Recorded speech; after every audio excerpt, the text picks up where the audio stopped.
সব নষ্ট হয়ে যাবে তখন। না না না না না না, তুই আবার কি দেখছিস? আমার না কেমন জানি সবাই অনেক পরিচিত পরিচিত মনে হচ্ছে। মনে হয় আমি এর আগে অনেকবার এখানে আসছি। আজকে আমি বলবো পরবর্তী পর্বে কি কি হতে চলেছে। শেহজাদ, যাকে সবাই এখন গোলাম বলে চেনে, তার জীবনে এক বিশাল পরিবর্তনের ঝড় আসতে চলেছে। অফিসের প্রতিটি কোণ এবং পরিচিত মুখগুলো তাকে যখন সাজ অনুভব করবে, যেন এই কাগজগুলো এবং এই আসবাবপত্রের সাথে তার বহু বছরের নিবিড় সম্পর্ক রয়েছে। সে বারবার নিজেকে বোঝানোর চেষ্টা করবে যে সে আসলে রিশাদের বাড়ির একজন সামান্য কাজের লোক বা ড্রাইভার, কিন্তু তার নিজের সত্তা তাকে বারবার তার আসল পরিচয়ের দিকে টেনে নিয়ে যাবে। বিশেষ করে যখন অফিসের পুরনো কর্মীরা রিশাদের সামনেই তাকে মালিক হিসেবে সম্মান দেখাবে, তখন শেহজাদ এক গভীর দ্বন্দ্বে পড়ে যাবে। সে হয়তো রিশাদকে সরাসরি প্রশ্ন করে বসবে যে কেন সবাই তাকে এই নামে ডাকছে এবং কেন এই অফিস তার কাছে এত বেশি চেনা মনে হচ্ছে। এই বিভ্রান্তির ফলে শেহজাদের আচরণে এক ধরনের গাম্ভীর্য চলে আসবে, যা রিশাদের জন্য বড় বিপদের কারণ হয়ে দাঁড়াবে। শেহজাদ যখন তার ফিরে আসা জীবনের টুকরো টুকরো স্মৃতি হাতড়াবে, তখন তার মনের মধ্যে এক বিশাল তোলপাড় শুরু হবে এবং সে নিজের অজান্তেই অফিসের সিদ্ধান্ত গ্রহণে হস্তক্ষেপ করতে শুরু করবে, যা গল্পের মোড় সম্পূর্ণ ঘুরিয়ে দেবে। রিশাদ পরবর্তী পর্বে আরো অনেক বেশি প্রতিহিংসা পরায়ণ এবং চক্রান্তকারী হয়ে উঠবে।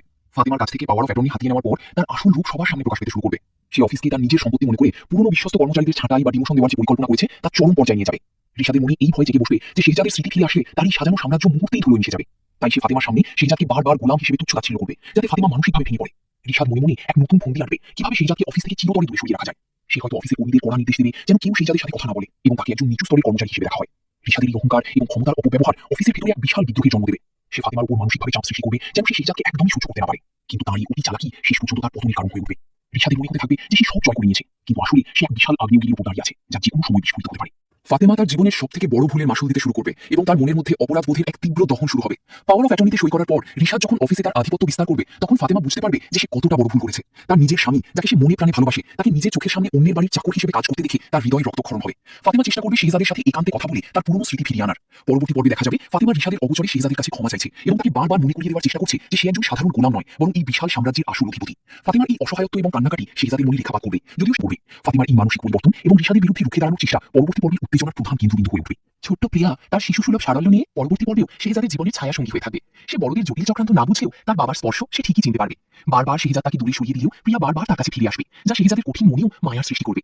প্রিয়ার এই নাছোড়বান্দা আচরণ রিশাদকে ভীষণভাবে ক্ষিপ্ত করবে এবং সে হয়তো প্রিয়ার উপর চড়াও হওয়ার চেষ্টা করবে। এই ঘটনাটি হবে গল্পের সবথেকে বড় টার্নিং পয়েন্ট, কারণ নিজের চোখের সামনে সন্তানের উপর আঘাত সহ্য করতে না পেরে শেহজাদের ভিতরে ঘুমিয়ে থাকা আসল মানুষটি জেগে উঠতে পারে। প্রিয়া এবং শেহজাদের এই আবেগী সম্পর্ক দেখি ঋতু এবং অন্যান্য চরিত্রগুলো বুঝতে পারবে যে রক্তের সম্পর্ক কখনোই মুছে ফেলা যায় না। ঋতু নিজেও এক চরম অস্বস্তির মধ্যে থাকবে, কারণ সে মন্ত্রী সাহেবের কাছে শেহজাদের যে প্রভাব দেখেছে তাতে সে নিশ্চিত হতে পারবে না যে এই লোকটি আসলে কি। সে হয়তো গোপনে শেহজাদের অতীত নিয়ে তদন্ত শুরু করবে এবং নতুন নতুন রহস্যের উন্মোচন হবে। থেকে তো আজকের ভিডিওটি ছিল এই পর্যন্তই। আপনাকে ধন্যবাদ সম্পূর্ণ ভিডিওটি দেখার জন্য। আল্লাহ হাফেজ।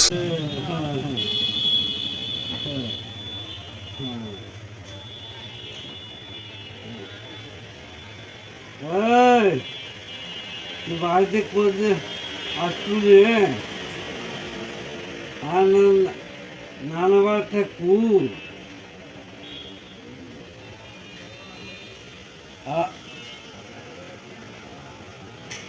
কাল সকালে যদি থাকে তো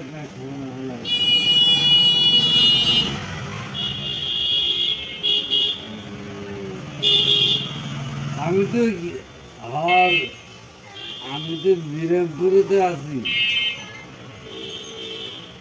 আয়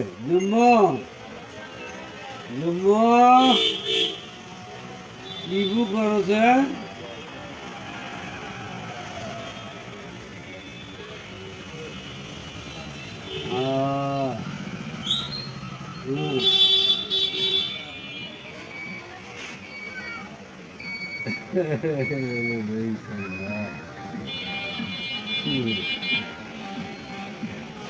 ঠান্ডা বেশি খেলেন না, আইসক্রিম খেলেন না।